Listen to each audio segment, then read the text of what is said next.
supongo que el que más o el que menos lleva ya un eco de una semanita que estamos celebrando a bombo y platillo todo lo que tenga que ver con orgullo, a Rotasuna y con la necesidad que tenemos en todos los ámbitos de la cultura de reivindicar diversidad y de reivindicar valores. Pues nosotros, el IPC, Nanogune, el GCM, Aitzol, Dani, Isabel, todos queremos hablar de eso, de orgullo y de ciencia. Y queremos hacerlo desde dos perspectivas. Vamos a ofreceros dos charlas relativamente cortas. La primera la va a dar Aitzol García Echarri, que es investigador fellow panel de IPC. Nos va a hacer un pequeño contexto, vamos a situar la problemática, vamos a situar el porqué de este día, el porqué de estas charlas, el porqué también hay que poner la tilde en la ciencia, ¿no? Y porqué también hay que hablar de LGTBI en ciencia. Y luego nos hemos traído a Isabel López Calderón, de la Universidad de Sevilla. Ella ya está jubilada, pero ha sido catedrática de genética durante muchísimos años. Sigue siendo, claro, la cátedra no se pierde, ¿cierto? Pues sigue además muy activa en labores de divulgación. Quizá la hayáis visto hace poquito en Órbita Laica. Yo tuve la suerte de verla cómo la entrevistaban, porque siempre tiene cosas muy interesantes que contar. Y de los que estamos aquí, algunos le dimos dar una charla que nos llamó mucho la atención y que queríamos compartir y poder traer a Donosti, azul, rosa u otra cosa. Y bueno, no os voy a hacer spoilers ni mucho menos. Yo me despido ya y así, sin más. Y nos decimos Héctor. Pensar que se usa tanto que ya prácticamente no es ni un insulto, ¿no? Como que cuando dices maricón no estás llamando ni homosexual, ni estás ofendiendo a un homosexual, ni tal. Pues a la gente que piense eso, yo me gustaría que pensase en un momento en cómo se puede sentir una persona que efectivamente es homosexual. Sobre todo porque no es una cosa que se escuche una vez al día y poco más. Es una cosa con la que llevamos arrastrando toda nuestra vida entera. Utilizar la palabra maricón, algo que te define a ti como persona o que quieren que te defina como persona, para referirse a cosas que son irrisorias, ridículas, etcétera, etcétera, ¿no? Entonces, pues bueno, pues sí, es parte de nuestra manera de expresarnos, pero yo personalmente creo que no debería de serlo. Y desde aquí os lanzo la invitación a que, si podéis, dejéis de utilizar esta palabra y llamar a las cosas por su nombre, que no cuesta tanto. Y al que diga que lo políticamente correcto y no sé qué y no sé cuántos tal, yo diría que se quite los privilegios de encima y que analice un poquito las cosas desde otro punto de vista. Bueno, muy bien. Como os decía, vamos a estar hablando, bueno, os voy a explicar un poquito ciertos datos que salen de este estudio de Kogan del 2012, que es un estudio que se hizo entre jóvenes de 15 y 25 años con riesgo de sufrir acoso escolar homófobo. Bien, para contextualizar un poco la historia, estos son datos más recientes, del 2016-17, el 14% de los estudiantes de secundaria, entre 12 y 18 años, no se identifican como heterosexuales. 14% es una cifra y a priori pues es una cifra y nada más que una cifra, pero ahora con lo que os voy a explicar después quizás entendáis de que es una cifra importante para lo que hemos venido a hablar. Bien, el acoso escolar homófobo. El 49% de los estudiantes que no se identifican como heterosexuales dice haber sufrido acoso escolar homófobo. Estamos hablando de la mitad, ¿vale? La mitad de los homosexuales, lesbianas, transexuales, etcétera, ha sufrido acoso homófobo. Pido perdón ahora porque he mezclado transexualidad y orientación sexual, pero bueno. De este 49%, 1 de cada 4 sufre amenazas físicas. No se me ha olvidado comentarlo, pero el acoso no es un acoso puntual. El 49% sufre acoso escolar diariamente o frecuentemente. 1 de cada 4 con amenazas físicas. El 42%, este dato a mí me deja alucinado, a día de hoy, bueno, en el 2012, no recibía ayuda de ningún tipo de su centro educativo. Bien, y solamente el 11% recibía ayuda de sus profesores. ¿Vale? Para que os vayáis haciendo una idea de cómo lo puede pasar un chaval no, digamos, cis, heterosexual en su experiencia vital en la adolescencia. Y este dato, y luego volveré de nuevo a este dato, es también importante, el 82% no informó del acoso escolar homófobo en la familia. Las causas yo creo que son medianamente obvias, o sea, si ya bastante tienes con lo que te está pasando en clase, que si tus padres no saben que eres gay, como para contarles una cosa y la otra. Entonces, pero es una cosa que se vive en silencio. Muy bien, y esto es lo más fuerte. El estudio este refleja que el 43% de las personas que contestaron a la encuesta llegó a plantearse el suicidio. ¿Okay? El 56% continuamente o durante mucho tiempo y el 27% de forma persistente en el tiempo. De estos porcentajes, o sea, haciendo el cómputo global, el 17% de los encuestados intentó suicidarse por lo menos una vez. ¿Vale? Esto es lo que están viviendo nuestros chavales no cis heterosexuales en las escuelas. Hace 7 años, pero yo dudo mucho que la cosa haya cambiado. De hecho, no sabría decir si vamos a mejor o a peor. Ok. Y bueno, como quiero ir dirigiendo poquito a poco la charla hacia donde he prometido que iba a ir, que es, ¿no?, lo del LGTB en la ciencia, me gustaría comentar que de los abandonos escolares reportados, el 5% de las personas que abandonan las escuelas antes de terminar la enseñanza secundaria declara que ha abandonado la escuela por el acoso homófobo. Ok, bien, y luego, además, paso a la transparencia siguiente demasiado rápido. Los datos que he explicado son sobre personas LGB, lesbianas, gays, bisexuales. Las transexuales lo tienen muchísimo peor. No tengo los datos aquí encima de la mesa, pero bueno, es Vox Populi que las tasas de suicidio son verdaderamente escalofriantes y la realidad es verdaderamente entristecedora. Si a la realidad que estás viviendo tienes que añadirle este tipo de historias que todos hemos escuchado, agüita. Entonces, en este evento hemos dicho que vamos a tratar el tema de lo LGTBI en la ciencia, pero también también parte de lo que vamos a hacer es ver cómo la ciencia puede aportar también al LGTBI.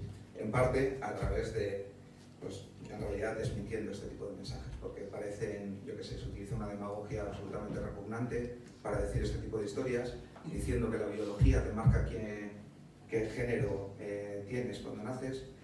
Y bueno, como después nos va a explicar Isabel, que de eso va su charla, vamos a ver que la biología de eso no dice nada. La biología dice otras cosas. Y bueno, en parte también por eso este evento. Por un lado, para informar de cómo está la situación y por otro lado, para aportar datos científicos, datos de verdad, hacer divulgación científica sobre temas relacionados con lo LGTBI. Ok, bueno, como os decía antes, el 82% de los alumnos que sufren acoso escolar homofóbico en las aulas no informan en casa. Bien.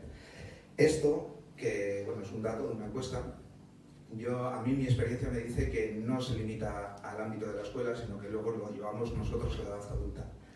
Yo que hoy en día vivo rodeado de personas, digamos, no cis heterosexuales, no hablamos de las cosas que nos han pasado. No hablamos por razones, por un lado, obvias, es decir, porque duele, por otro lado, porque uno siente vergüenza de contar cuál fue su realidad. Y por otro lado, pues bueno, pues porque mira, esas cosas que en el paso de tiras para adelante y ya está, ¿no? Pero bueno, hace un año pasó una cosa muy interesante, que lo mencionábamos también en los medios y tal, hoy a la mañana, que fue que una persona, este señor alemán que tenéis aquí, Hartmut Schwer, perdón, yo en mi día he hablado un poquito de alemán, pero ahora mismo no me atrevo a intentar pronunciar esto. Bueno, publicó este tweet, ¿ok? Que os lo he traducido para no tener que pedir favores a cualquiera que habla alemán aquí. Él decía, mi marido es mi marido y no mi amigo. ¿Cuándo terminará esto?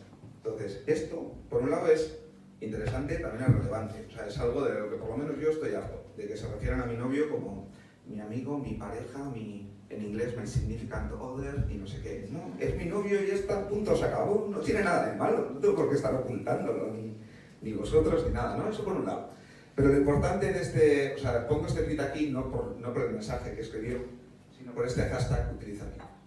Vale, al hilo del hashtag MeToo, que todos conocéis, del movimiento feminista que trajo todo lo que trajo, muchas cosas buenas, esta persona decidió terminar su tweet con un hashtag que decía MeQueer, ¿okay? Para que la gente, supongo, pudiese contar sus historias.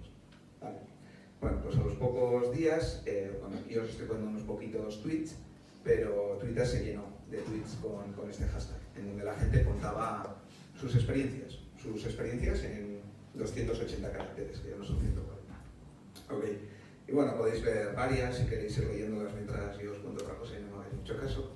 A mí me parece especialmente interesante esta de aquí, la de Itzola Araneta, que probablemente la conoceréis, una activista trans, ahora concejala del Ayuntamiento de Donosti, que contaba lo siguiente. Ella puso muchos, mi queer, en su Twitter, pero en particular decía: conseguir amigos, un trabajo, estar a gusto conmigo me ha costado años de esfuerzo, de estudiar un máster de igualdad, otro en sexología, politizar todo esto. Y me doy cuenta, y aquí hay una error que no acabo de pillar, de que la casilla de partida de la que mucha gente parte, a mí me ha costado 20 años llegar ahí. Okay. Me gusta esto porque me parece que en 280 caracteres sintetiza una realidad complejísima. Okay. Importantísima entender. Como os he dicho antes, Héctor es una activista trans y esta es su realidad, parte de su realidad como persona trans. Yo no soy una persona trans, con lo cual yo no comparto del todo esto como experiencia vital. Pero bueno, para que veáis, pues bueno, el hashtag MeQueer pues sacó a la luz un montón de realidades que antes, pues bueno, pues que no estaban en Twitter, digamos, no quiere decir que no estaban en la vida, pero bueno, historias. Bien, pero bueno, hemos venido a hablar de ciencia, así que voy poquito a poco centrándome en la ciencia. Estos son unos datos sobre la situación del colectivo LGTBIQ en el ámbito científico, en la academia. ¿Okay? Aquí tenéis unos datos de la sala de sentido colectivo LGTB, en la similar, pero no da tiempo a sintetizar, voy a leérmelo como para poder identificar en ella, determinó que los estudiantes LGTB, lesbianas, gays y bisexuales, tienen un 10% de probabilidad de hacer estudios STEM. STEM, por si no lo sabéis, es Science, Technology, Engineering and Math. Ciencia, tecnología, ingeniería y matemáticas. ¿Okay? Un 10% de probabilidades menos de hacer este tipo de estudios que sus compañeros heterosexuales. Pues ¿por qué? Pues quién sabe, probablemente los mismos por los cuales las mujeres también suelen tender menos a hacer este tipo de estudios, ¿no? cuando llega la hora de elegir. Bueno, y ya una vez en la edad profesional, estos son otros datos, más del 40% de los y las científicas LGTBIQ+, están en el armario. Esto, si habéis estado en el armario, sabéis interpretarlo bien. Si no habéis estado en el armario, quizá os parece un dato no demasiado relevante. Es relevante. Estar en el armario implica no poder ser tú mismo, no poder expresarte, no poder vivir tu vida tranquilamente, tener que estar ocultando cosas todo el santo día. Es agotador. ¿Vale? Y que el 40% de los trabajadores en ciencia que estén en el armario, a día de hoy, a mí me parece, yo que sé, preocupante. Vamos a dejarlo ahí. Después, en Estados Unidos, por el estudio se hizo ahí, 1 de cada 3 físicos y físicas del colectivo LGTBIQ+, se les aconsejó seguir en el armario. ¿Okay? Se les aconsejó desde fuera seguir en el armario. Agüita marinera, que te vengan y te digan: no salgas del armario, que va a ser peor para ti. ¿Sabes? O sea, Acolíllate en vida. ¿Cómo? Acolíllate en vida. Claro, acolíllate en vida, es verdad. Por lo menos en lo profesional. Bien. Yo os podría contar historias también, pero bueno, en realidad he tenido muchísima suerte, así que tampoco vamos a entrar ahí. Y el 50% de las personas trans declaran que sufrieron acoso directamente en su departamento, en su lugar de trabajo. Bien, bueno, como veis, el tema no está tan bien como debería. Vale. Ok, además de esto, añado esta imagen que tenéis aquí. Como veis, es un mapa del mundo y si os interesan estos temas, quizás lo hayáis visto antes. Es un mapa del mundo en donde básicamente se expresa la criminalización de las realidades LGTBIQ. Y bueno, podemos ver que nosotros no estamos tan mal por aquí, que Estados Unidos tiene trabajo que hacer, pero también veis aquí una mancha negra oscura indicándonos que el mundo no es un lugar agradable de por sí para muchísima gente. En particular hay 6 países, por ejemplo, en donde todavía sigue siendo penada con la pena de muerte la homosexualidad. Qué agüita marinera. ¿Pero por qué lo pongo aquí después de haber hablado de la ciencia? Porque la ciencia es una profesión absolutamente internacional. Yo ya he perdido la cuenta de cuántos países he estado este año y en mi carrera profesional no os quiero ni contar. Y bueno, eso es por un lado. Y si te vas a un congreso en Rusia, pues estás en Rusia. Y si te vas a un congreso en Arabia Saudí, estás en Arabia Saudí. ¿Ok?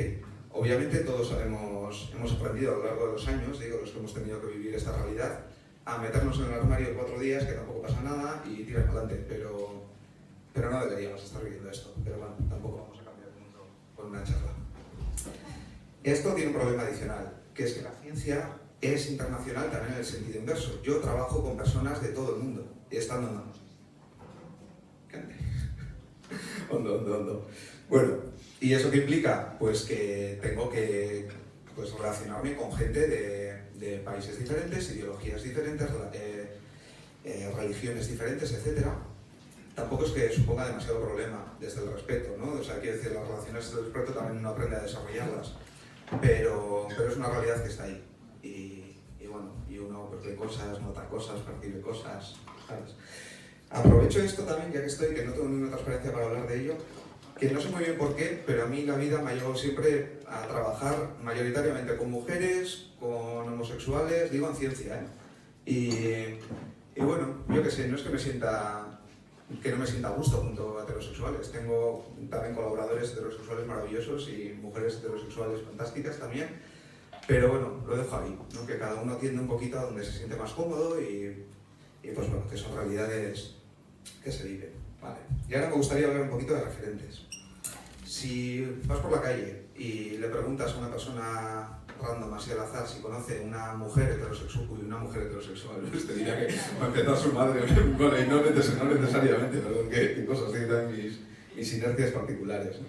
Pero, no, una mujer científica quería decir, ¿ok?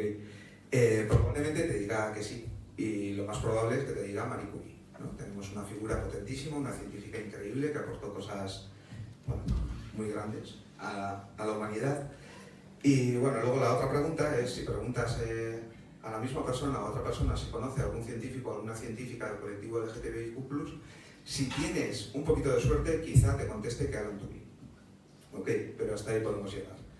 Y también digo que Alan Turing hoy en día es una figura pues porque se ha hecho una película de su vida y tal. Yo cuando estaba estudiando en la carrera, estudié ingeniería de telecomunicaciones, o sea, me dedicaba a las cosas que estudió Alan Turing, a estudiarlas y tal. Yo descubrí a Alan Turing en cuarto o en quinto, ¿vale? O sea, que tampoco es que sea un referente demasiado conocido, cada vez los más, pero bueno. La cosa es que tenemos una mujer científica y un hombre científico del colectivo LGTBIQ+. Ok, la pregunta es, ¿hay más? Yo me pregunto, sigue. Yo me pregunto de vez en cuando, o sea, una vez al año y así, suelen salir listas de los 50 homosexuales y las 50 homosexuales más influyentes de España o de lo que sea, tal, no sé qué. ¿Habéis visto alguna vez un futbolista en esa lista? No, ¿verdad? Pues también os digo, tampoco vais a encontraros con un científico, ¿vale? Las razones por las cuales eso ocurre, pues también las desconozco. Intuirlas, las intuyo. Vale, porque lo que viene a ser que existen, yo lo sé, y los conozco muy bien. Hay científicos aquí en Euskadi, del colectivo LGTB, fantásticos, de nivel mundial. Chicas, chicos, tenemos para elegir. Pero bueno, o no quieren o no se les saca. Y eso es algo que tiene que cambiar, porque los referentes son importantes. Quizá cuando una persona ha crecido con un abanico gigante de referentes no se da cuenta de este tipo de cosas, pero crecer sin referentes es complicado. O sea, si tú identificas que una parte importantísima de tu identidad, como ser homosexual en mi caso particular, te va a llevar a X opciones en la vida, hablo de cuando tienes 13 años, por así decirlo, ¿no? Salirte de esas opciones, pues bueno, pues no sabes por dónde vas a ir. Y es importante que aportemos referentes a las nuevas generaciones. Para eso, estos últimos años han nacido diferentes iniciativas. Estoy hablando de nuevo de lo científico, básicamente. Este es el blog de Javier Armentia, el investigador, el director del Planetario de Pamplona, que os he comentado antes, aquí en cuyas charlas me he inspirado profundamente para hacer esta. Y entonces en esta web, ciencialgtbi.es, tiene una sección en donde uno puede encontrar las vidas, se llama vidas ejemplares, de muchos investigadoras LGTBIQ+, que por lo que sea, pues no son tan conocidas como las de sus compañeros hombres heterosexuales cis. Muy bien, y hay otra iniciativa que a mí igual me gusta más. Bueno, no necesariamente, las dos son fantásticas, no hay por qué clasificar una cosa por encima de la otra. Pero es una iniciativa que creo que nació en Estados Unidos, se llama 500 Queer Scientists. Para el que no esté familiarizado con el término queer, digamos que engloba todo aquello que no es heteronormativo, ¿no? O sea, es un poco como un paraguas que nos agrupa a muchos de realidades no heteronormativas. Y bueno, la idea que tenían era recolectar información de científicos y científicas de todo el mundo para ofrecer, digamos, como una especie de base de datos en donde la gente pudiese encontrar referentes en cualquier campo de la ciencia. ¿Okay? Y bueno, a día de hoy los 500 creo que los tienen ya ampliamente superados, pero si vais a esta web, pues bueno, vais a encontrar historias y realidades que normalmente no suelen estar en los medios, pero algunas de ellas sin duda deberían de estar.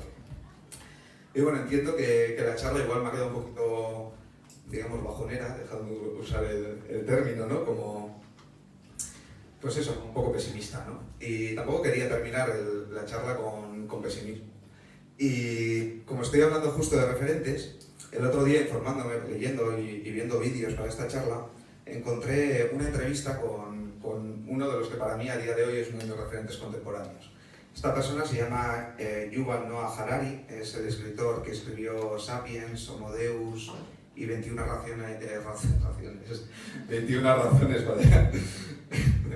consejos para el siglo XXI.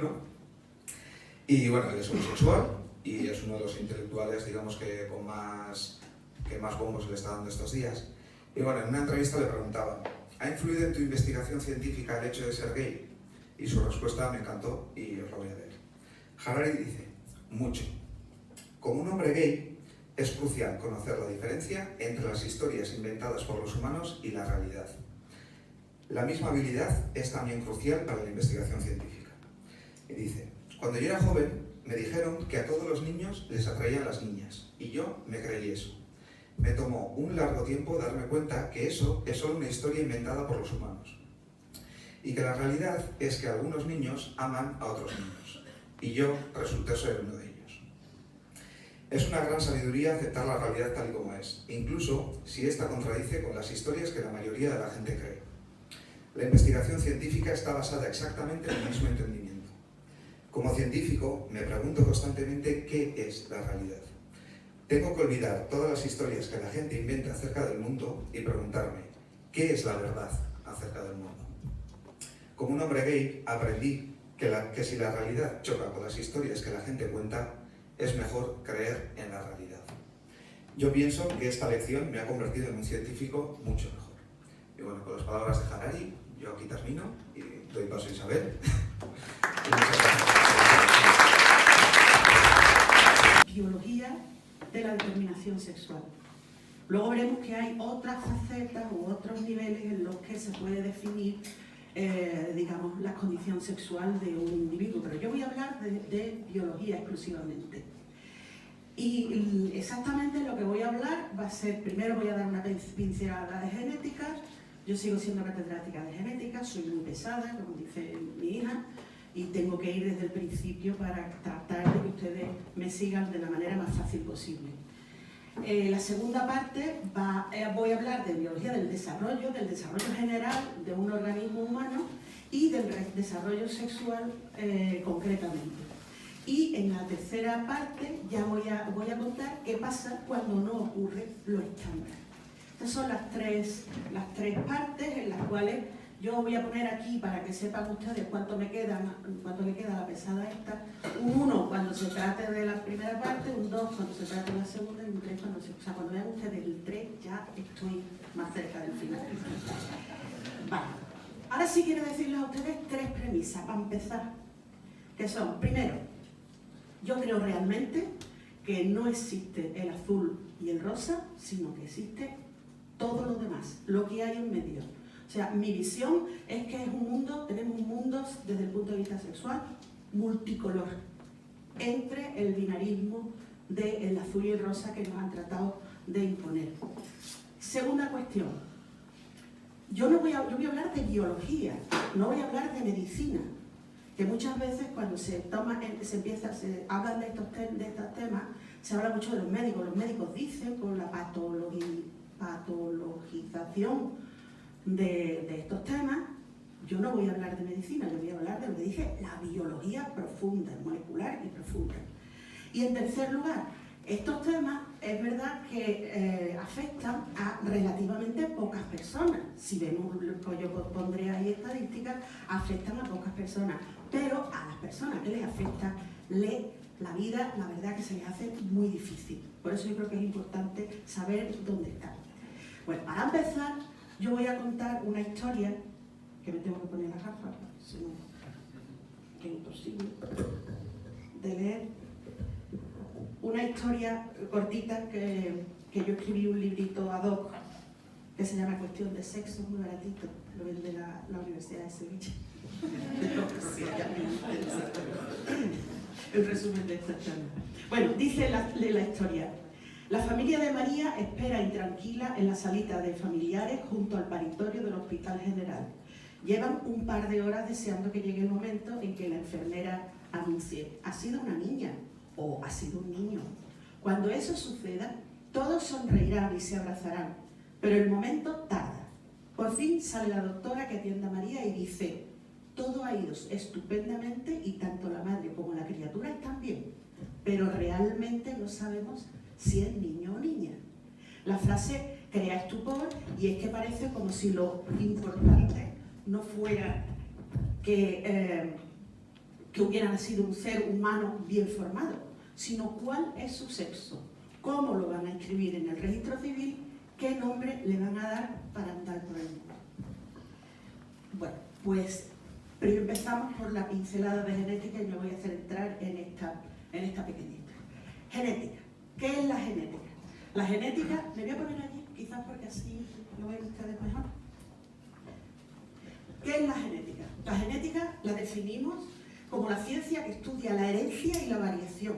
Es decir, estudia por qué los hijos nos parecemos a nuestros padres, pero por qué los hijos de una misma pareja son distintos entre sí. Herencia y variación. ¿Y en qué se basa la herencia y la variación? La esencia en nuestras células de una molécula que se llama el ADN, que es muy popular. Todo el mundo ha oído hablar del ADN.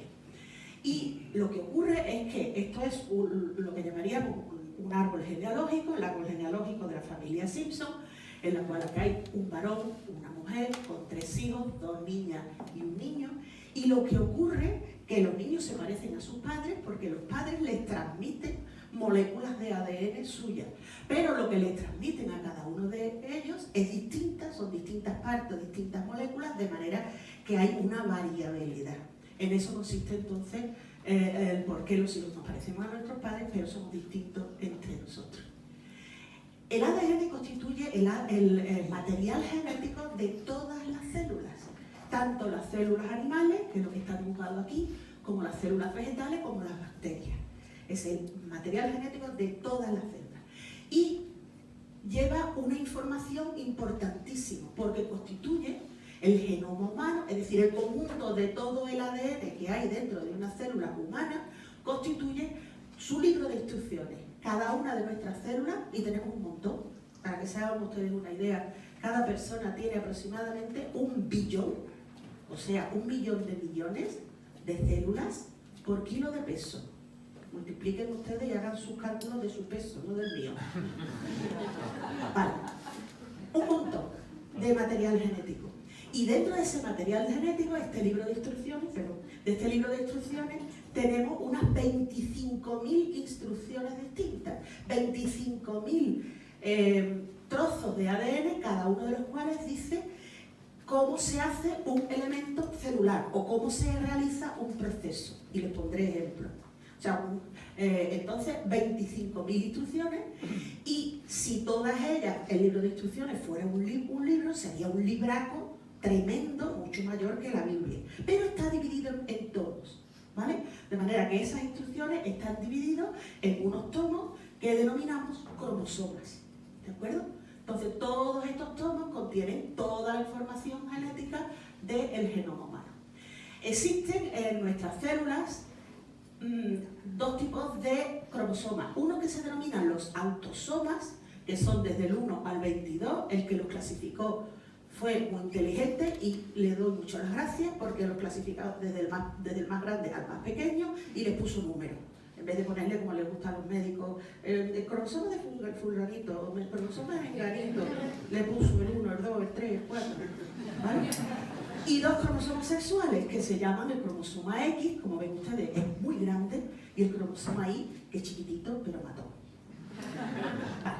Entonces, he dicho que un gen es una instrucción para hacer algo dentro de la célula. De manera que el lenguaje del ADN, de los genes, está escrito en lenguaje de ADN, pero en la célula ese lenguaje se traduce literalmente a una proteína. Y las proteínas son las que hacen todo dentro de la célula. Y les he puesto aquí 3 ejemplos.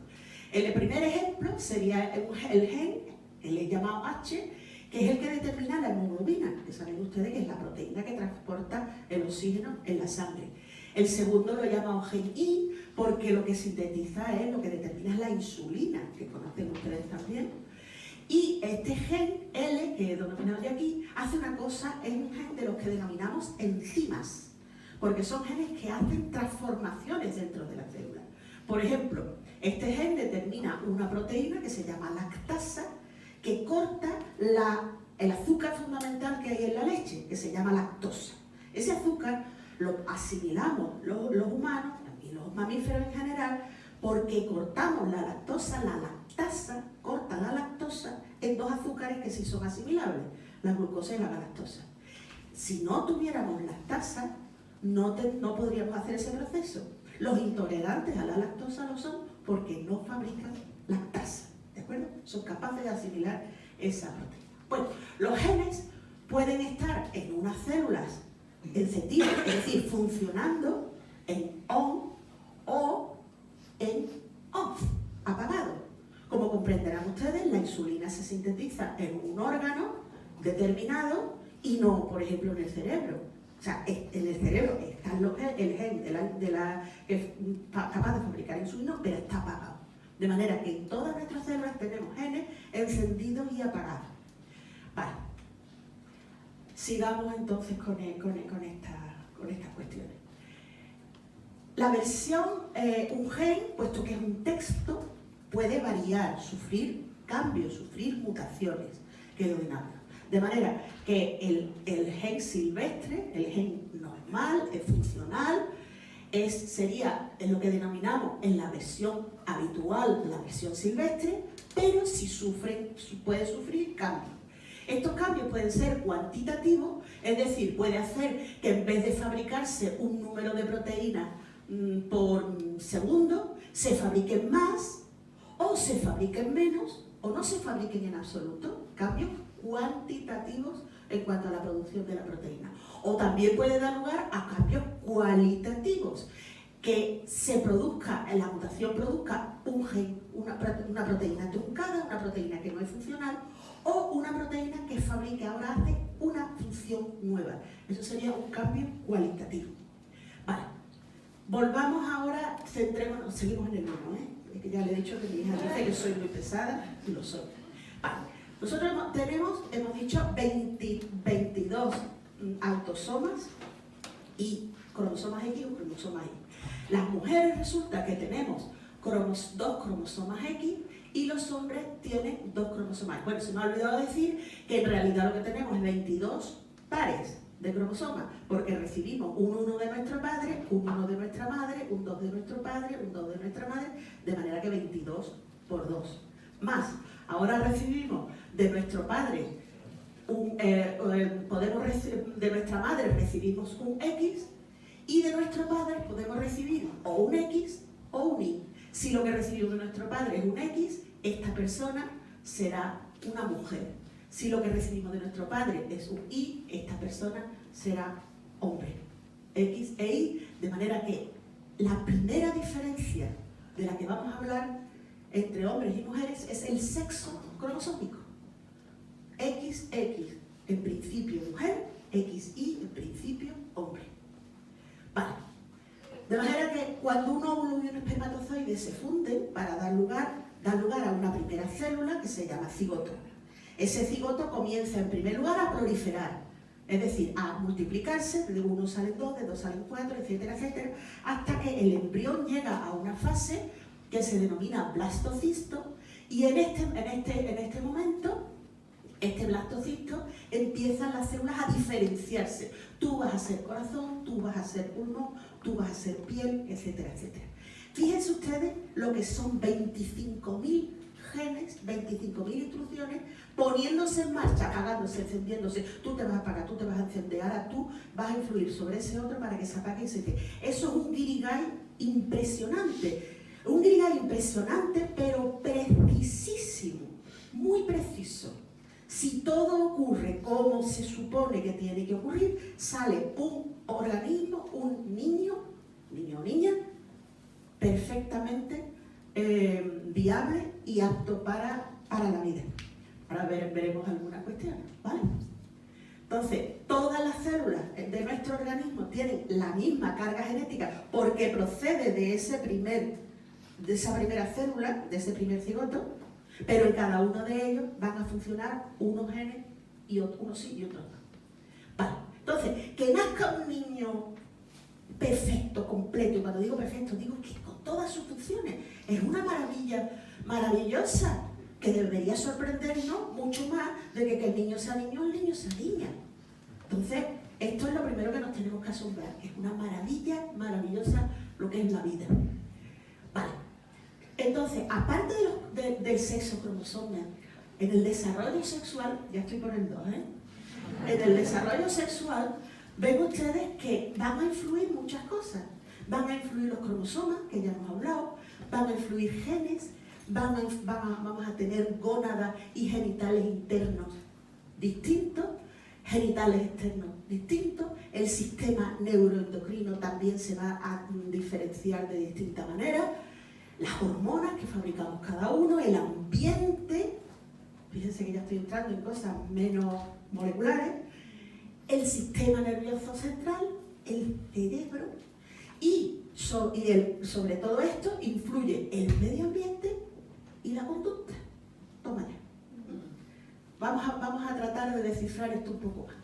Hemos hablado del cromosoma X y el cromosoma Y. He dicho que el cromosoma Y es chiquito pero matón. El cromosoma Y contiene un gen que se llama SRI, su nombre es sex determinant, o sea, región del cromosoma Y determinante del sexo, que es importantísimo, una instrucción dentro del cromosoma Y. Fíjense, con esto pretendo abrumarlo, lo estoy abrumando, ¿no? ¿Leen ustedes bien lo que dice aquí, verdad? HRS. No, bueno, voy a poner un poquito. Voy a ponerlo un poquito. No pretendo que vean ustedes esto, ni mucho menos.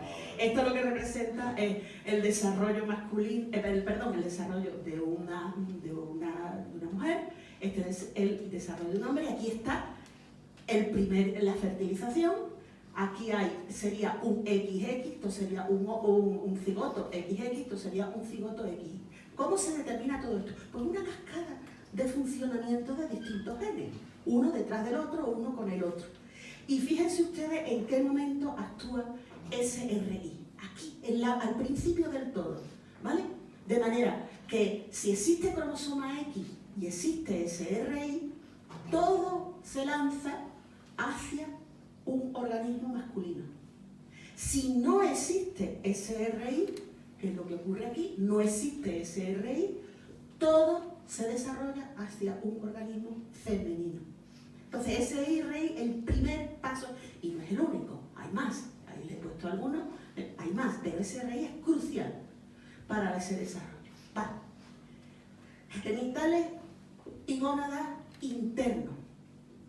Hasta la quinta o la sexta semana, el organismo del embrión tiene una estructura absolutamente indiferenciada, no es masculina ni es femenina, es bipotencial, tanto puede producir las gónadas internas masculinas como las femeninas.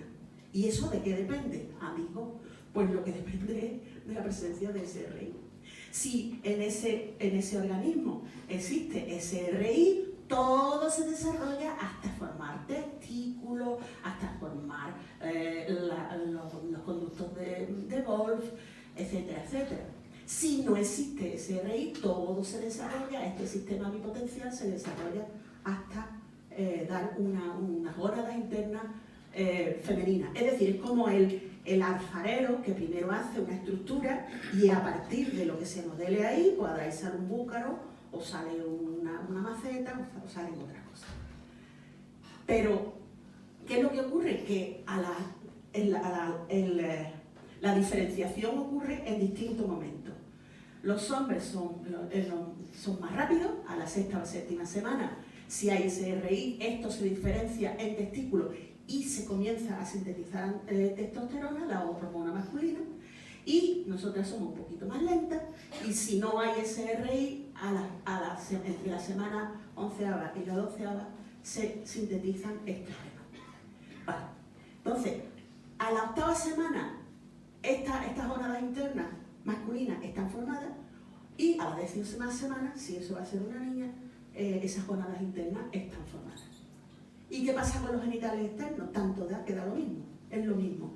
Empezamos por una estructura que es indiferenciada, y a partir de ahí, dependiendo de cómo vaya el resto de los procesos, se va a las 10 semanas, esto se va diferenciando hasta que esto constituye genitales externos femeninos, o esto constituye genitales internos masculinos. Pero fíjense que cada uno de ellos viene del mismo, esto sería el clítoris en una mujer y esto sería el glande del pene. Que todos proceden del mismo, de la misma estructura original. Vale, fíjense una cuestión que es muy interesante.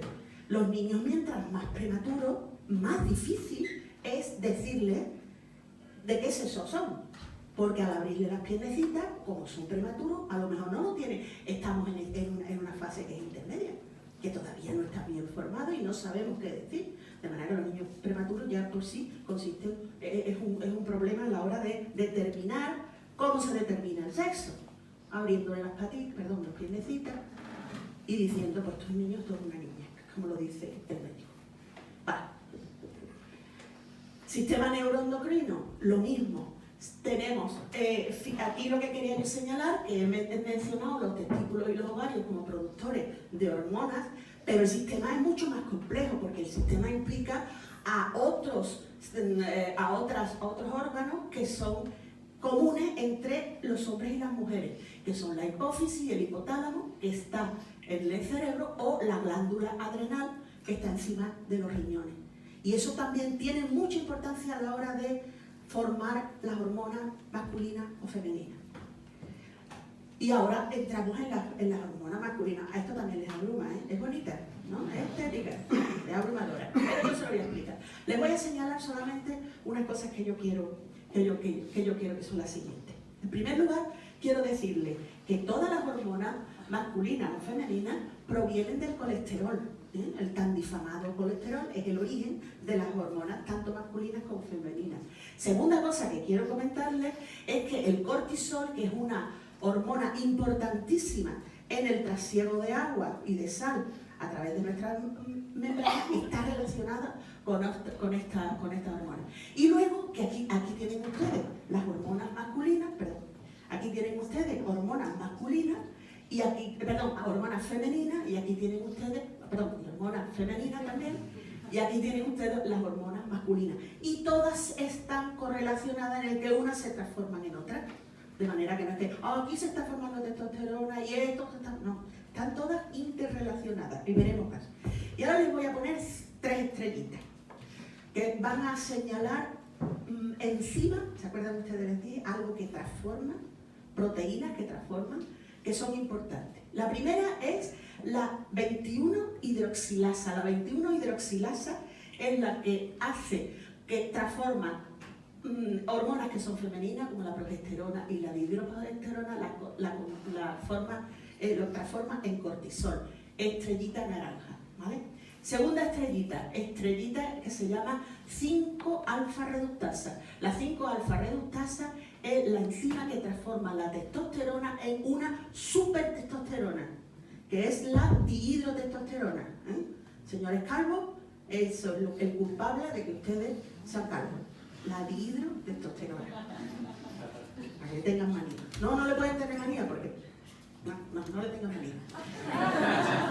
Y voy a hablar de la tercera estrellita, que es el receptor de las hormonas. Las células pueden responder a los niveles hormonales o no responder en absoluto. O sea, nuestras células hepáticas probablemente no respondan a células hormonales. Entonces, no necesitan tener en su exterior una antenita que les diga aquí hay una hormona, ¿vale? Pero el resto de las células, o muchas de las células, sí que necesitan un receptor. De manera que las células que no tienen un receptor de ninguna hormona, les da igual la hormona que haya afuera. Mientras que los que tengan receptores, si es receptor para la testosterona, si hay testosterona, se dispara ella misma ciertas. Bueno, brevemente, porque no me va a dar tiempo de hablarlo, le di algo del ambiente durante el desarrollo fetal y la vida. Es muy importante, y es muy importante tanto en el desarrollo fetal como en el, como el desarrollo sexual como en el desarrollo normal. Y hablamos de procesos epigenéticos en los que tampoco voy a entrar, a menos que alguien me pregunte, que son procesos que son aún más complejos y de los que conocemos todavía bastante poco. Pregunta: ¿hay diferencias entre los cerebros masculinos y femeninos? Y la respuesta es, desde el punto de vista biológico, sí. El cerebro masculino y el cerebro femenino son distintos. Y no solamente por las hormonas que sintetice cada uno de ellos, sino que hay otros procesos, otros genes que actúan solo, en el caso, que actúan solo formando o no formando ciertas conexiones neuronales y que influyen entonces en que ese cerebro se desarrolle hacia unas pautas más masculinas o unas pautas más femeninas. Quizás os parezca que estoy diciendo una barbaridad, pero la verdad es que es así, cada vez lo sabemos más. Fíjense, esto es un cerebro masculino pensando en un problema que le han puesto los investigadores con una serie de diodos que les está midiendo las conexiones neuronales. Fíjense ustedes que las conexiones neuronales en un hombre, en este caso concreto, se establecen mayoritariamente dentro del mismo hemisferio, mientras que en una mujer se desarrollan entre hemisferios distintos. Luego, sí, el cerebro tiene sexo. Ahora, eso quiere decir que si yo de todos estos son cerebros masculinos y femeninos, digamos que diciendo distintas cosas, si yo cojo un cerebro como este, ¿yo puedo decir si eso es masculino o femenino? No, porque no existe el cerebro masculino estándar y el cerebro femenino estándar. Existe estadísticamente, tenemos distintas cosas. En algunos casos las mujeres tenemos más de una cosa y los hombres tienen más de otra, pero no pasa nada. Por ejemplo, el cerebro del hombre es estadísticamente un poquito más pesado, sí, que más grande que el de las mujeres, pero eso no quiere decir nada. No quiere decir nada porque la funcionalidad no tiene, simplemente, aunque el tamaño no importa. Insisto, una maravilla maravillosa que nazca un niño tal y como nosotros queremos que nazca, sin problema, sin nada, perfecto. Vale. Pero ¿qué pasa? Que estoy en el 3. ¿Qué pasa cuando no ocurre lo estándar? En el desarrollo general y en el desarrollo sexual, y voy a contar casos de los dos. Por ejemplo, ¿qué pasa cuando la distribución de los cromosomas, cuando se forma el óvulo y el espermatozoide, no es como debería ser? Sino que uno de los óvulos o uno de los espermatozoides lleva un cromosoma de más o un cromosoma de menos. Es el caso del Down. En el caso del Down, esta niña debería haber recibido un cromosoma 21 de su padre y otro de su madre, pero ha recibido de uno de los dos cromosomas 21. Y eso causa que estas personas, y eso ocurre en uno de cada 2000 españoles, estas personas tengan lo que se llama un Down, ¿de acuerdo? Con distintos grados dependiendo de muchas cosas. Pero también ocurren los cromosomas sexuales. ¿Qué pasa cuando una persona recibe dos cromosomas X y un cromosoma Y? Es XXY, acuérdense, los hombres son XY. De manera que un XXY tiene unas características que son en algunos casos más tipo masculino, pero en otros más tipo femenino. Esta persona se considera a sí misma femenina y además tiene más rasgos femeninos que masculinos. Fíjense este ejemplo tan, que mujer más guapa. Esta es una modelo americana, es XXY, ¿de acuerdo? Entonces aquí tenemos que una distribución puede dar lugar a variaciones en el sexo. Y luego voy a comentar muy brevemente qué es lo que ocurre cuando las personas pueden tener dos tipos de células distintas. Ustedes conocen los casos de los gemelos univitelinos, los gemelos idénticos. Esos gemelos son producto de que el cigoto se ha formado, un cigoto ha empezado a dividirse y en un momento dado se divide en dos grupos de células. Cada uno de ellos va a dar lugar a un individuo, pero genéticamente son exactamente iguales, idénticos. Pero ¿qué pasa cuando en un momento dado no ocurre una división, sino que ocurren dos embriones, de pronto se mezclan en el seno de la madre, en el mismo, se mezclan y entonces dan lugar a un individuo que tiene células. Eso María Sá, no se ve el día.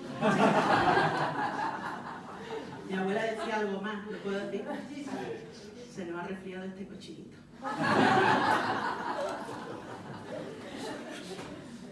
No me lo podías disimular, así que todo el mundo lo escucha. Bueno, entonces, esa persona, fíjense, si uno era un embrión de niño, varón, y otro era una niña, se han mezclado, pues ese individuo tiene células masculinas y células femeninas. Dependiendo de dónde estén, pues digamos que responderán de una forma distinta. Vale. ¿Qué pasa? He hablado de mutaciones, hablé al principio. ¿Qué pasa cuando lo que heredamos son genes que están cambiados, que están mutados? Y les voy a poner algunos ejemplos. El color de los ojos. El color de los ojos depende en grandes, digamos, en las líneas principales, más complejo que esto. Pero depende de un gen que se llama ERK. Cuando ese gen es mutante, no se produce el depósito de melanina en el iris de los ojos y el ojo resulta que es azul o claro o verde. Yo soy mutante, ¿vale? Porque tengo los ojos azules y no me pasa nada, ¿vale? Simplemente tengo que guiñar un poquito más los ojos, ¿vale? Mutante. Albinismo, 1 de cada 20.000 entre nuestra población. También es un gen que es el gen de la tirosinasa, que lo que ha ocurrido ha sido que tiene una mutación, ha mutado. Y ya no produce tirosinasa, no produce melanina, no produce el pigmento oscuro que nos oscurece a nosotros la piel.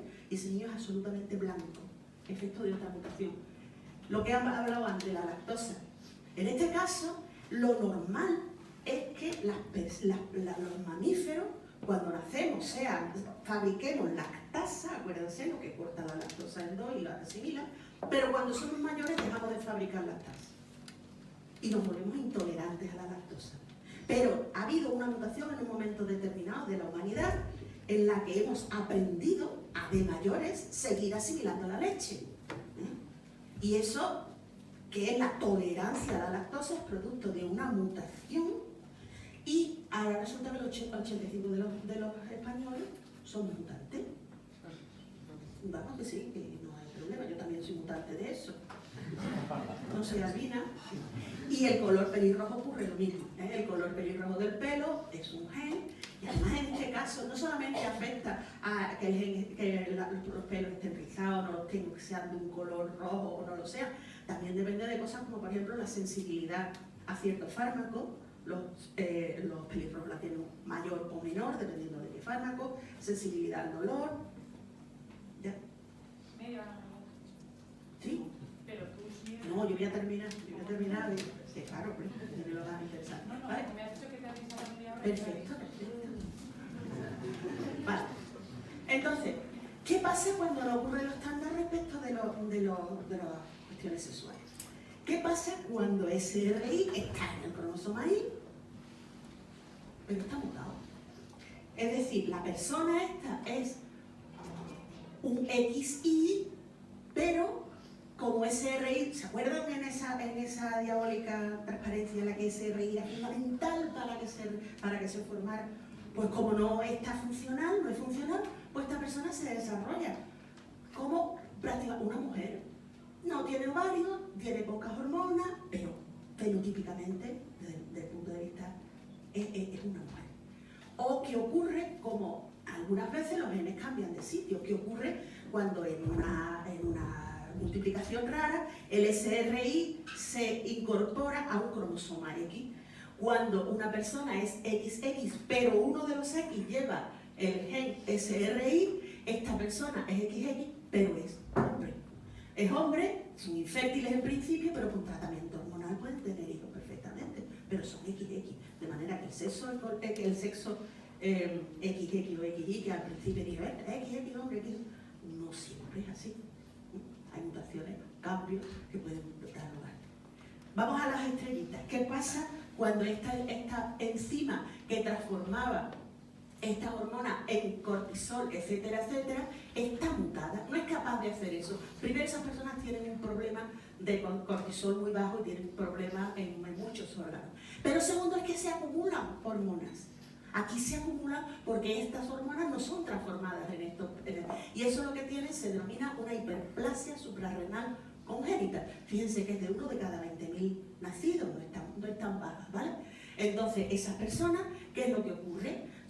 Si eso ocurre en una XX, estos XX, como se acumula mucha hormona masculina, tienen apariencia masculina, genitales ambiguos al nacer y progresivamente se van virilizando. Mientras que si es un XY, pues lo que ocurre, como tiene más hormonas, pues son precoces la determinación de la masculinidad, etcétera, etcétera. Un cambio, una mutación puede dar lugar a cosas que no son lo estándar. Segunda estrellita, la 5-alfa reductasa, que lo que hace es que transforma la testosterona en dihidrotestosterona, que es esa supertestosterona. Estas personas son XY, por supuesto, pero tienen una mutación en este gen, son de apariencia femenina, pero tienen testículos. ¿Ves? Este niño era así cuando era más pequeño, pero cuando le llega la pubertad, ¡pum!, empieza a fabricar testosterona como un loco y entonces se transforma en una niña, con sus cuestiones que no necesariamente. La tercera estrellita era el receptor de andrógeno. ¿Qué pasa cuando hay alguien que fabrica andrógeno, fabrica testosterona, pero sus células no tienen un receptor para ella? Las células no se enteran de que tienen testosterona. Al no tener testosterona se desarrollan como una mujer que no es, son desde el punto de vista estético, son guapísimas. Esta es Jamie Lee Curtis, que tiene esta característica, son de aspecto muy femenino. También Isabel I se decía, parece que tenía esto, y Juana de Arco parece que también lo tenía, por las descripciones que se hacen de ella, pero como la quemaron también quemada, no hay restos para poder comprobar que lo tenía. Estas mujeres tan hermosas, bueno, esta no era muy guapa, pero ella sí, y otras que ustedes conocen, pero que no voy a decir sus nombres, también. Bueno, son XY, ¿vale? Son XY. Vale, entonces, intersexualidad, transexualidad, discrepancia entre los distintos criterios de definición que hemos dicho, sexo cromosómico. ¿Qué pasa cuando hay cuando hemos visto gente que son XY y que sin embargo físicamente son mujeres, o lo contrario, gente que se desarrolla un poco más tarde, etcétera, etcétera? O sexo, ¿y qué ocurre con el sexo legal? O sea, ¿qué pasa cuando uno le pone a un niño, le ve las piernecitas y ve que es una cosa y le pone Manuel, y ahora resulta que después no es Manuel, que es Manolita o es Icía, ¿no?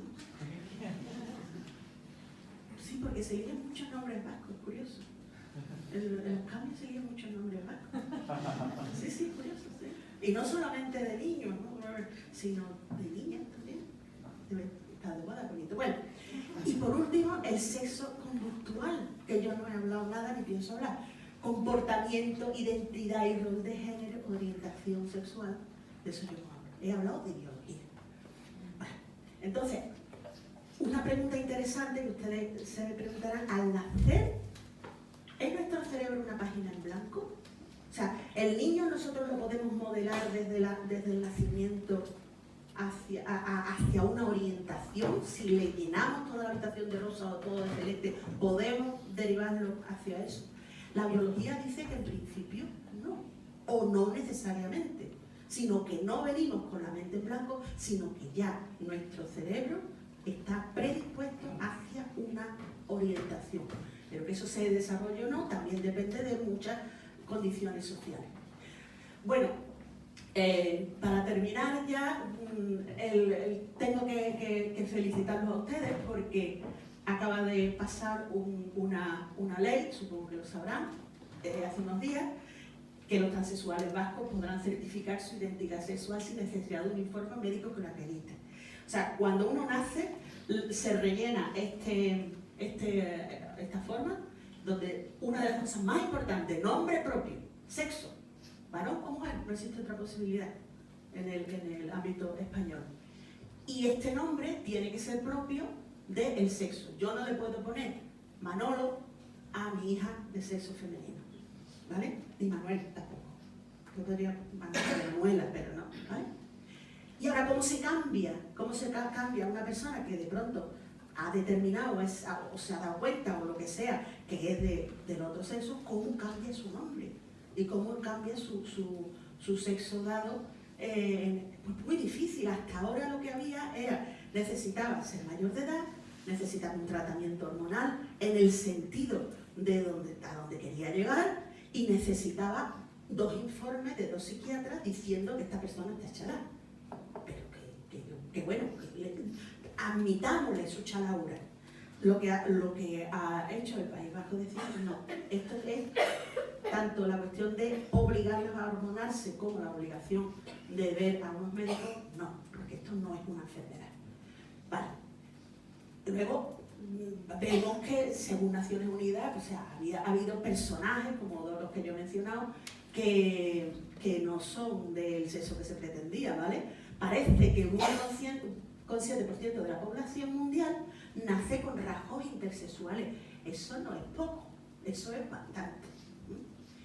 Y en el mundo de los deportes, que es binario, que eso sí, que se coloca un cajón y ahí están los hombres y compiten contra los hombres, y este cajón que es mujeres y compiten contra las mujeres, pues comprenderán ustedes que eso muchas veces no tiene razón de ser. Porque si se han ustedes dado cuenta, yo he dicho que las hormonas se transforman unas en otras, masculinas y femeninas. Las mujeres tenemos testosterona, poca, menos que los hombres en general, pero tenemos. ¿Qué pasa cuando nace una mujer que tiene más testosterona de lo normal? ¿Qué puede haber? Entonces esa mujer, desde el punto de vista, desarrolla más músculo, desde el punto de vista deportivo, es más eficiente, ¿no? ¿Qué pasa? ¿Qué es lo que ocurre con la...? Que esas mujeres, para seguir compitiendo dentro de las mujeres, pues tienen que hormonarse, tienen que tratarse con bloqueantes, etc. Es un calvario. Y aquí tienen ustedes a mujeres deportistas, si quieren luego les menciono alguna de ellas, por ejemplo, estas dos fabrican más testosterona de lo que es normal, pero por ejemplo un hombre que fabrica más testosterona de lo que es normal también en la media entre hombres, a ese se le deja. Dice que Cristiano Ronaldo es. No estoy diciendo que Cristiano Ronaldo tenga eso, Vale. Entonces, luego hay cosas raras que salen en los periódicos. Le leo. Kenia culpa al turismo gay de un encuentro sexual entre leones machos. Y dice, el responsable del organismo censor asegura que los animales han copiado los comportamientos de parejas del mismo sexo y opina que se encuentran poseídos por fuerzas de. Por lo visto, los turistas gays suelen hacerlo en la selva, los leones pero esto es más peligroso. Esta señora es jueza, María Elósegui, que es catedrática en Zaragoza, que dice que está claro que la homosexualidad produce patología. Y fíjense ustedes estas declaraciones, que son bastante recientes, que dice el transexual es una enfermedad, una patología, un sufrimiento, una tragedia. Y eso lo dice una jueza que está en un tribunal de derechos humanos. Tiene un mensaje muy peligroso. Voy a dejar el enlace, porque el enlace es para ponerse el pelo de punta, de lo que dice esta señora. Vale. Entonces, identidad de género, mujer intergénero, orientación sexual, dejémoslo así. No es mi cuerpo, sino tu mirada. Como tú me mires a mí, así es, pero mi cuerpo no te tiene que escandalizar para nada. Y ya no va a dar tiempo a verlo, pero la primera vez que yo di esta charla la titulé Genética, deporte, sexo y rock and roll. Ya han visto ustedes lo que tiene que ver la genética con el sexo y con el deporte. Y el rock and roll yo no le encontraba enganche ninguno. Y entonces a unos amigos míos que eran biólogos y que además eran compositores me compusieron, en este caso, un rock and roll, en el que si al final tenemos tiempo lo pondremos, Pero el estribillo dice lo siguiente: hay multitud de colores, hay quien solo ve dos. Entre tu verde y tu amarillo yo veo miel, lima y limón. Siendo la vida un misterio, me reafirmo en mi visión de que entre el azul y rosa hay un mundo en tecnicolor. Muchas gracias. Científicos o medianamente científicos sabemos que la ciencia no está aquí para simplificar las cosas y decir blanco o negro, sino todo lo contrario. O sea, esto es muchísimo más complejo y rico en esa complejidad. Entonces, gracias a los dos y os animo a que hablemos, planteéis las preguntas que queráis, alguna duda en concreto que os haya quedado o alguna cosa que queráis que tratemos, y si no, pues bueno, ya le pasaremos alguna... En fin, ¿te importa hacerlo? Yo creo que nos vamos a oír así bien, ¿no? Sí, perfectamente. Además, Perfecto. tengo un Perfecto. Bai, Arratza León eta bueno, Gabon, eskerrik asko. No, bien, venía con, en principio eso, ¿no? Venía con muchas interrogantes y, bueno, y algunas han sido ya despejadas.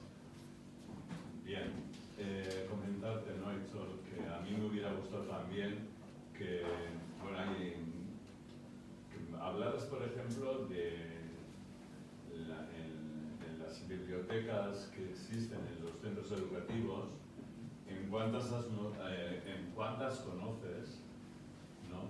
que hablen de la diversidad afectivo-sexual. ¿Cuáles, en los libros de historia, cuántos personajes, no solamente de la ciencia, o guión, ciencia, literatura, etcétera, ¿no? Pensamiento, hablan de su identidad, sexual, de sus amoríos o su identidad de género? En la historia con mayúsculas, quienes han movido, quienes han escrito, quienes han participado en ella, ¿cuánto sabemos o cuál es la facilidad que tenemos en las bibliotecas, desde la primaria hasta la universidad, para acceder a esas informaciones que después de casi 45 años de existencia del movimiento de liberación LGTBI en el Estado español, pues cómo se traduce eso, ¿no? O sea, cómo se cuantifica y cualifica, ¿no? Y por otro lado, yo contigo lo dejo ahí, ¿no?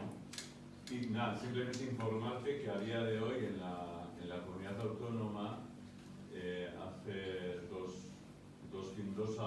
semanas, participé en una defensa de un doctorado en psicología sobre el bullying LGTB-fóbico en una encuesta, en un trabajo en el que participaron 1.674 personas de 13 a 15 años y los resultados están ahí. Espero que se hagan públicos y se editen dentro de poquito, para que esos que has dado de Kogan pues ya han quedado un poco anticuados y encima no responden mucho a nuestra realidad actual, ¿no? Vamos avanzando, tampoco. Y por otro lado, el discurso, o sea, bueno, la realidad molecular, ¿no? Bien, está bien, ¿no? Pero ¿cuáles son las hormonas o de la homofobia? ¿Cuáles? Perdón, las hormonas de la LGTB-fobia. ¿No? Porque la señora Elósegui, en fin, ya yo tengo la desgracia de conocer un poco más de ella. Y luego, por otro lado, me hubiera gustado, aparte de lo del discurso que dieron de África, de los leones, ¿no?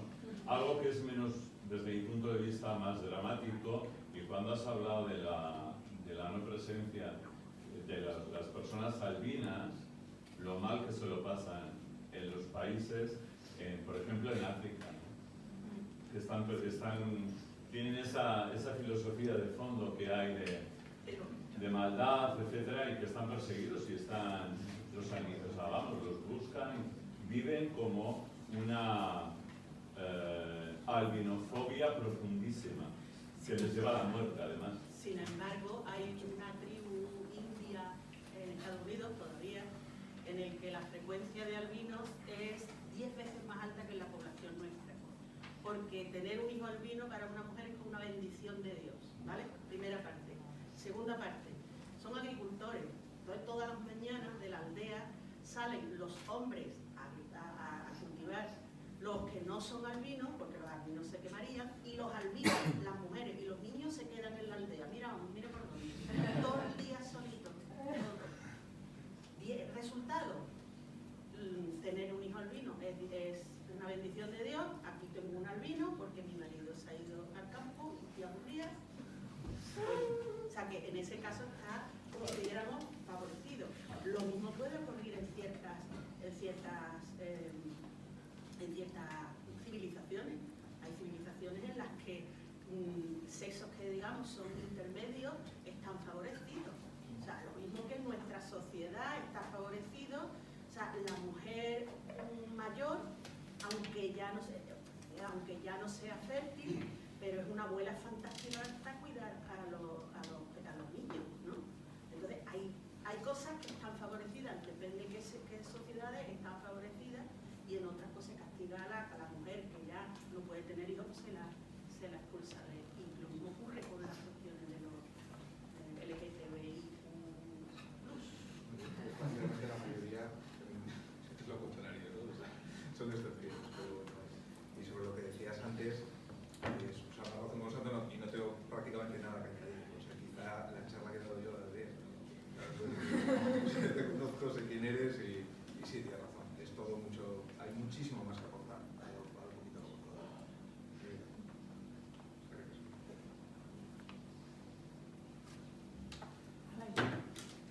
Hola, bueno, no soy experta en biología del desarrollo como tú ni menos, pero sí me gustaría que nos pudieses ampliar un poco sobre la diapositiva que tenías. Hay unas semanas donde hay un aparato, digamos, reproductor intermedio y que luego se decide dependiendo de la cantidad de hormonas que se van sumando, ¿no? Más hormonas masculinas, más hormonas femeninas y darán a las gónadas diferentes, ¿no?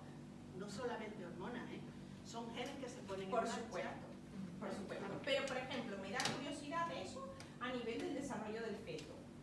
Creo que, bueno, hemos estado escuchando mucho de, por ejemplo, algún reality show de esta niño que dijo a los 11 años, pues soy una chica, siendo sexualmente un chico, sin ningún otro, digamos, defecto cromosómico, hormonal ni nada, pero dice la terapia hormonal. ¿Todavía respondemos? ¿Eso es un punto clave, por ejemplo? Esa sería la pregunta. Verá, lo que está hablando es lo que los médicos, por eso patologistas, y llaman una disforia de género. Las personas que padecen ese síndrome terrible, pues resulta que tienen un cuerpo perfectamente masculino o perfectamente femenino, pero aquí no lo son, son lo otro. Y entonces esos niños desde que nacen se desarrollan como lo que tienen en el cerebro. Sí, mi pregunta no va hacia allá a la parte, porque Pero, bueno, está la sexualidad y está el sexo, que son dos Claro, cosas diferentes. Mientras que el niño tiene, o esa persona tiene un cuerpo de niño que prácticamente tú lo puedes vestir como quieras, lo único que tiene colita, y a lo mejor si lo que quiere ser niña no quiere tener colita, quiere que se le caiga, se cree que se le va a caer cuando es mayor, no se le cae. Entonces, mientras que es un niño, mientras que es un prepuber, pues no pasa nada. ¿Qué pasa cuando ese niño empieza la pubertad y empieza el choque hormonal que significa la pubertad, tanto para los niños y para las niñas, pero también, sobre todo para los niños, que empiezan a desarrollársele las características secundarias, la nuez, la voz, los pelos, así, se le van desarrollando los pechos, etcétera, etcétera. Entonces, ese niño lo que quiere, la terapia hormonal o los bloqueantes hormonales, lo que le hacen es que se prolongue un poquito más la infancia para poder actuar, para que de verdad ese niño se defina, porque muchas veces hay familias que antes de que llegue a ser puber los castran. O sea, lo normal es que transformar, si lo que quiere ser una niña, cortarle el pelo, o sea, son tratamientos quirúrgicos que yo creo que yo no estoy de acuerdo con eso, sobre todo los padres que quieren que el niño sea normalito. Entonces, al lado de eso está los bloqueantes que pueden dar, en algunos casos se pueden dar, para prolongarles esa infancia hasta que ya tiene más cuerpo de mental para decidir lo que quiere ser. Y la verdad es que la respuesta es que todos quieren seguir siendo, si eran femeninos desde el punto de vista, quieren seguir siendo femeninos, mujeres, y si eran masculinos, quieren seguir siendo. O sea, hay muy pocos que se comporten como niñas y luego digan, no, pues yo quiero volver a ser varón y me voy a desarrollar como varón. Respecto a eso, ¿existen cambios después de estas terapias hormonales presentes en los genes? ¿Se ha estudiado o algo así? Se ha estudiado de todo, claro que sí, pero estas no son tratamientos, son tratamientos hormonales un poco bestias, o sea, testosterona, etcétera, etcétera, en grandes cantidades que son relativamente recientes y que entonces no sabemos qué consecuencias van a tener más adelante, nada más que esa persona se desarrolla más como lo que ella desea. ¿Qué hay además de eso? Por ver. Gracias.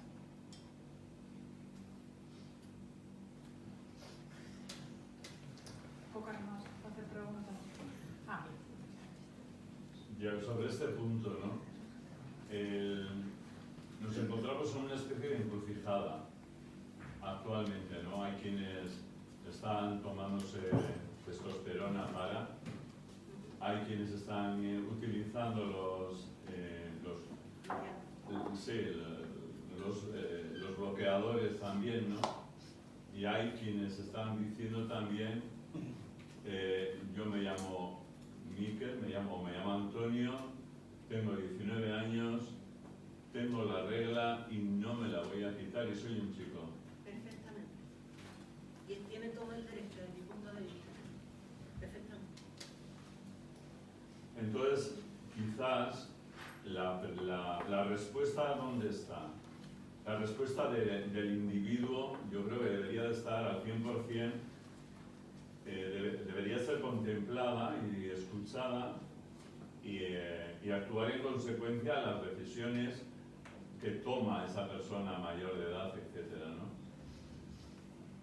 Pero como todos somos un poco eso, ¿no? Nos entendemos, nos apagamos, somos un conjunto, este mundo es, como decía otro, un mar de fueguitos, ¿no? Somos un mar de fueguitos vistos desde la estratosfera, ¿no?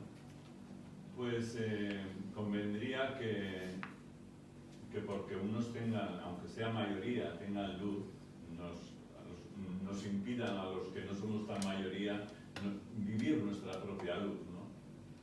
Entonces, esa relación ya sé que no es la biología, sé que es la educación, sé que es la decisión cultural, sé que pasa por la cultura más que por la biología, ¿no? Las biólogas nos podéis ayudar y lo has hecho y lo acabas de hacer, ¿no? Por lo que has dicho, que perfectamente puede hacer un chaval con 20 años, 18 años y tener la regla y no pasar nada. Celebro haber escuchado esa respuesta por tu boca, ¿no? Claro, lo mismo que aquí, pero si aquí son ustedes capaces de decir, uy, pues estas dos señoras se parecen mucho, o estas dos señoras son distintas absolutamente. Es más, cuando nacen dos hijos de un mismo padre, son genéticamente absolutamente distintos. O sea, un individuo puede formar 8 millones de espermatozoides distintos y una mujer 8 millones de óvulos distintos. Escoja usted uno de aquí y únelo. ¿Qué probabilidad hay de que, cogiendo al azar, dos personas sean iguales? Es que no existimos, es que somos muy variables y afortunadamente, porque si no fuéramos variables, la evolución no podría funcionar. Entonces, si somos variables y lo aceptamos, nos vemos a una chica con un pelo rojo y decimos, ¡ay, mira qué bien! Una pelirroja, pues tienen problemillas. Yo tengo problemillas, soy mutante de los ojos. O de cada. Y bueno, ¿pero en qué? A lo mejor tengo ventajas en otras cosas, lo que hemos hablado del albinismo. Viva la variabilidad y hay que aceptarla. ¿Por qué no encasillamos y decimos, vamos a ver, vamos a poner toda esta población y ahora vamos a hacer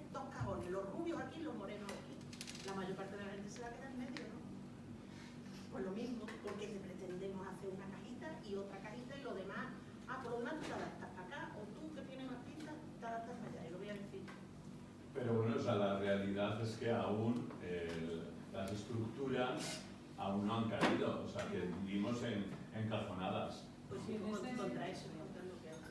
¿Eh? En ese Pero sentido, estaríamos aquí, un poco... probablemente si sería necesario. O sea, quizá contribuya a que caigan las estructuras el camino que andemos hacia una sociedad que no se fundamente en si eres hombre o si eres mujer, porque es que a día de hoy la presión todavía porque te posiciones y porque, ¿no? Bueno, yo lo hablo desde mi punto de vista que he sido, últimamente todas mis anécdotas tienen que ver con mis hijos, pero es que es verdad, tengo 2 niños y he descubierto que tengo que ser más feminista que nunca.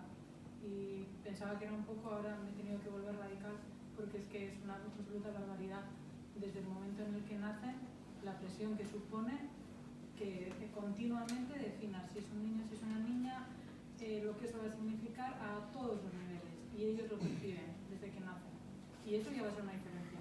Si a eso le vas sumando, pues que en concreto los 2 míos los estamos educando entre 2 mujeres, pues claro, todo el rato es todo el día dando explicaciones e intentando que eso no sea muy condicionante, voy a decirlo, pero a mí, no sé, creo que va de la mano el discurso feminista con el discurso LGTBI, o sea, tienen que ir de la mano y que son las mismas barreras y que según las vayamos tumbando, vamos a ir ganando pequeñas batallas, ¿no? Cuando deje de ser una pregunta tan trascendental si ha nacido un niño o ha nacido una niña o bueno, yo por lo menos tengo suerte porque en mi cole hay un niño que es transexual, tiene 4 añitos, entonces mis hijos tienen la suerte de que son ellos los que me han dicho, de hecho el día pasado se me escapó, no sé, es una tontería, pero me iba a cortar el pelo y me preguntó mi hijo, ¿entonces vas a pasar a ser nieta? Dije, tenemos un lío en la cabeza y dije, no, solo me voy a cortar el pelo. Y me salió, no me va a salir pito. Y me dijo, Ana, los amachos también pueden tener pito. Y dije, esto va bien. Esto continuamente recurre, caemos en errores, vamos elaborando el discurso, pero tengo la esperanza de que con referentes, con ejemplos, pero a mí me está pasando eso porque en mi cole hay un caso y están viviendo la transexualidad desde dentro, con los profesores implicados, con un caso que pueden visualizar, que es un poco lo que estábamos diciendo hoy, ¿no? Que es necesario hacer este tipo de eventos y hablar de esta... A mí me gustaría decir que desgraciadamente yo creo que va a ser difícil todo esto, pero sí, precisamente porque somos humanos. El ser humano necesita categorizar. O sea, quiero decir, pero no solamente tal. O sea, miramos a donde estáis sentados y mi cerebro categoriza, eso es un banco, eso es una silla, eso es una silla, eso es un banco. Quiero decir que hay cosas que son parte de nosotros. Yo creo que la única solución, y lo tengo con lo que decía antes y con lo que acabas de decir tú ahora, que la única solución pasa por proporcionar referentes diversos. Es decir, que dar oportunidades a la sociedad de que identifiquen realidades que no sean siempre las mismas. Y que el día de mañana, cuando nazca un niño, una niña, alguien con el sexo no bien definido, tal, pues que haya más cosas. Y no sé, yo creo que por ahí tenemos que pasar. Y luego, desde luego, Yo quiero contar una anécdota con eso que tú has comentado. Yo tengo una doctorada mía que ha decidido ser madre soltera, o sea, sin pareja, porque los hombres no la han interesado, pero es hetero, ¿no? Pero tiene 2 niños, tiene un niño y una niña. Y además son embriones adoptados, que ellos se los han insertado y que ella lo ha tenido. Hay que tener valor. Bueno. Y una vez estando en la escuela, empezaron a hablar en la reunión de LAMPA, ¿cómo se llama? Porque estaban los 2, ella se lleva su niños, no tenemos que tal. Y estaban los 2 hablando y estaban diciendo a la maestra, porque los padres, y le dice el mayor a la niña, dice, ¿tú ves, Clarita? De eso no tenemos nosotros. Padre.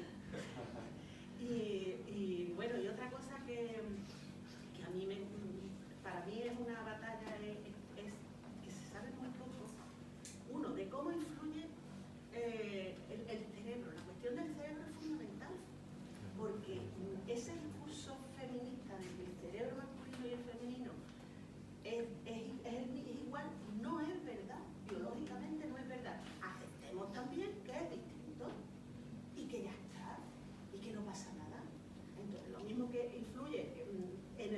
desarrollo, en las cosas. Fíjense, una cosa curiosa. Una mujer que ha tenido 3 o 4 hijos, varones todos, la probabilidad de que el tercero o el cuarto sea homosexual es más alta que en la población general. ¿Cómo? Sí, que sea homosexual. Sí. Una mujer que tiene 4 hijos, varones todos, la probabilidad de que el tercero o el cuarto sea homosexual es más alta que en la población general. ¿Por qué? Lo que se piensa es que son anticuerpos, lo mismo que el RH, saben de la historia del RH, que cuando nace el primer niño, si es RH positivo, la madre crea anticuerpos, pues que en un momento dado, cuando el niño está desarrollando, dice, otra vez hormona masculina. ¿Y qué me dices cuando hay en este caso una mujer que ha parido, porque los hombres también podríamos parir, y tiene 3 hijos adultos y los 3 son maricas? Pues eso ya depende de cada uno. Por eso, si quiere es decir que que... quiere estudiarlo, en pero fin. es que no me interesa, no me importa. Que lo sean y ya está. Sí, estamos aquí para tumbar esos muros, ¿no? Claro, pero yo estoy para eso. Esta señora Elosegui, esta señora tiene un discurso de igualdad entre los géneros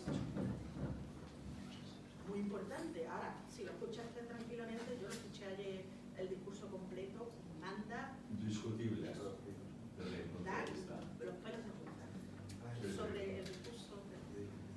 Sí, había... No, yo quería, bueno, primero pues, agradecer que haya iniciativas de este tipo y además ha estado muy interesante.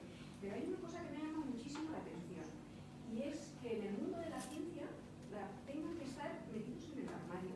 O sea, yo esa mentalidad obtusa no me la imaginaba para nada. O sea, dentro del deporte, pues vale, piensas los estereotipos o lo que fuera, pero dentro de la ciencia, no sé, me ha sorprendido muchísimo. Dentro de la ciencia, en las empresas, en tantos sitios. Es Sí, un pero mundo... bueno, cuando el investigador, no sé, parece como que es tiene que tener una Es un problema mentalidad. de círculos de poder, así lo interpreto yo, desde luego, ¿sabes? De quién tiene el poder, digamos, a nivel, de nuevo, categorizando la sociedad ¿sabes? Como en grupos, ¿no? De qué grupo es el que tiene el trono y a quién dejan acceder al trono y a quién no dejan acceder al trono.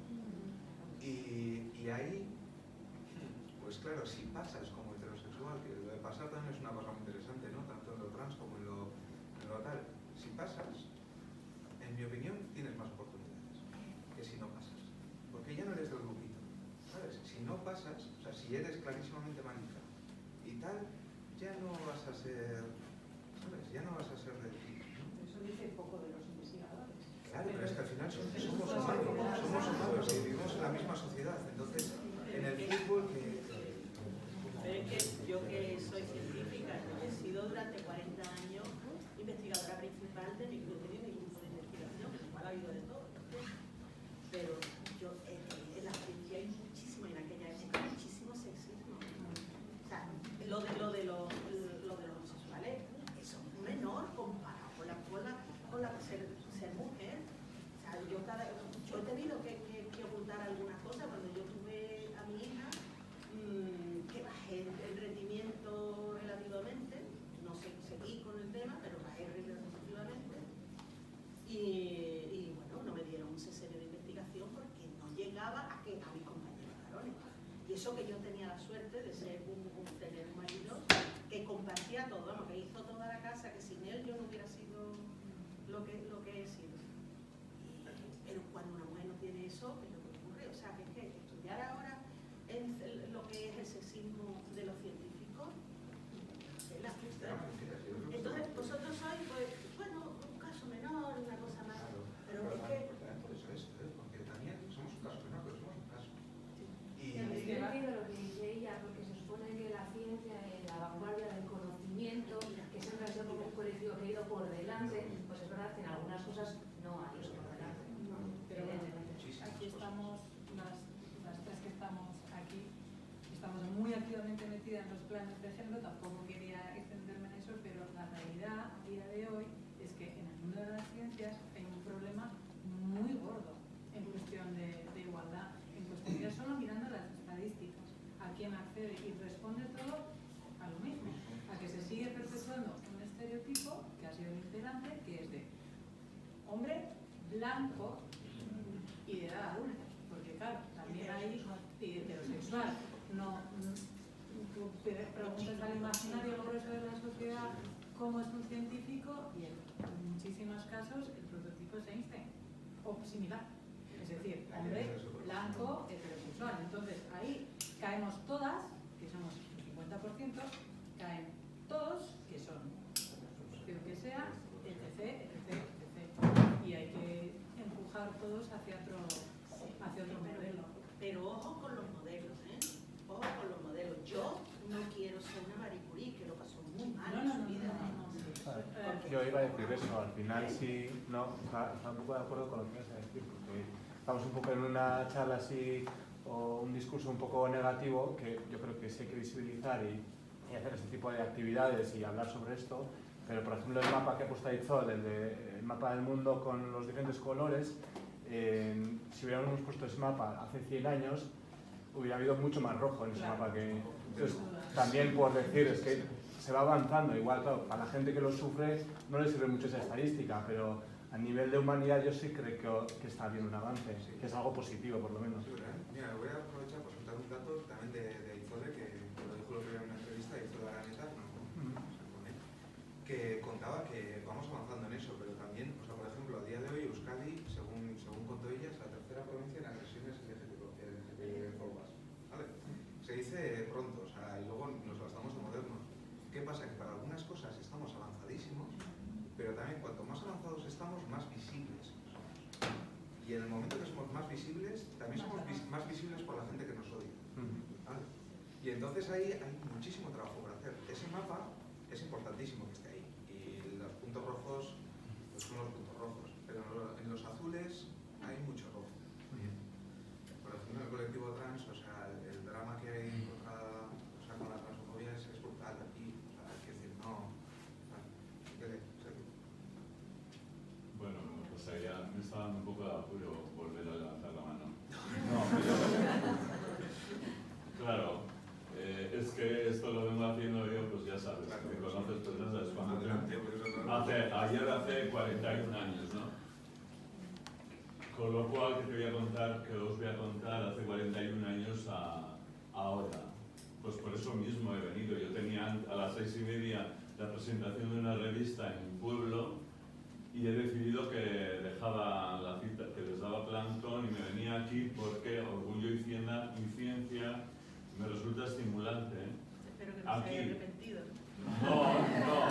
No me he arrepentido, no. Pero evidentemente, pero es cierto, porque es así, es como tenemos que ir abriendo, o sea, los espacios en los que estamos, claro, que hay que intentar ser lo que somos, quienes somos en todo momento, en todo lugar, como lo decimos hace ya tanto tiempo, ¿no? Las 24 horas del día, a la mañana, al mediodía, a la tarde, al anochecer, al mediodía, al alba, en fin, al plenilunio, a todas las horas del día, en todos los milímetros, en todas las micras del planeta, en todas las micras, ¿no? Y no a las sombras, sino a la luz también, si queremos, ¿no? Hemos sido ciudadanos con obligaciones y sin derechos. Entonces ya está bien. Entonces, poco a poco, efectivamente, esos mapas se están llenando de signos positivos. Vamos a empujar por ahí. Y cuando digo vamos a empujar, o sea, en fin, entiendo que todas que estáis aquí estáis escuchando perfectamente lo que significa empujar en pos de la igualdad, en pos de la defensa de los derechos humanos, en pos de la integridad, en contra de la LGTB-fobia. Y también quería decir una cosita, y es que ¿qué nos importa lo que cada uno o cada una tiene en su vientre cuando están en proceso de gestación? Para decir, seré, ¿cuánto marcamos, cuánto transmitimos desde ese mismo instante? Y me callo, ya no voy a volver a hablar. No callar, por lo que has contado. Yo en ese aspecto, yo creo que a veces hay destellitos de esperanza, de que las cosas vayan a cambiar. Y voy a contar otra cuenta de su hijo, que tiene 8 o 9 años, y que la han citado a ella en el colegio para decirle que al día siguiente va a ir la madre de uno de los niños para decir que se ha cambiado, que ahora ya no es Pepe, sino que va a ser María. Y entonces ella se lo explica a su hijo en su casa, le dice, mira, mañana hay una cosa muy importante, va a haber una sorpresa en tu clase, de manera que no puedes faltar. O sea, así que mañana tienes que ir. Bueno, al día siguiente va el niño, cuando vuelve a casa le dice la madre, ¿qué tal el cole? Y dice, ah, muy bien.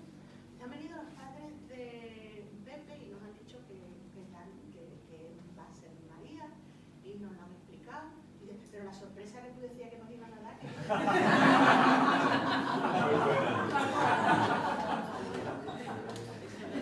Muy buena. La permeabilidad.